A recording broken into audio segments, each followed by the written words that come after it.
Ik lees nog de laatste hand over het mahogany houtimitatie. Het is de laatste laklaag.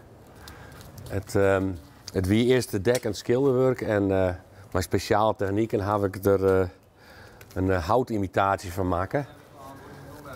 Die techniek werd vroeger een heleboel gebruikt. Om gewoon hout een exclusieve uitstraling te gaan.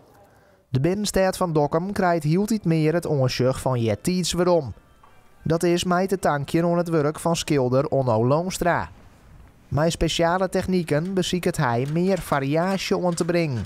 Alles moest wit en groen. Er was eigenlijk geen discussie mogelijk. Ja, dat wie 40 jaar geleden wie dat al zag. Ja, je ziet er nou weer meer onderscheid in de pan. Hoe de pan bedoeld wie maar dat komt nog weer meer naar voren. Ja, er komen iedere keer meer toeristen. Die herken ik wel hoe dat het een mooie stad wordt op deze manier. Loonstra wiont een Perilien, eigenaar van een schildersbedrijf in Dokkum.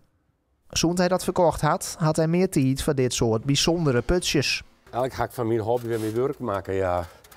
Toen ik het schildersbureau hier, toen was ik alleen maar bezig met de managementtaken. En zo nou en dan had ik de kwast wel in de hand. Ja. Maar dan wiet het alleen maar omdat het dan op dat moment heel druk was. En nou kan ik me wel heerlijk uitleven in het schildersvak. De gemeente stimuleert het opknappen van het stadsongejucht met een subsidieregeling.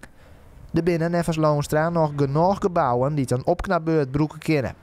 Maar er binnen ook grenzen, vindt hij. Het moet geen overkill worden.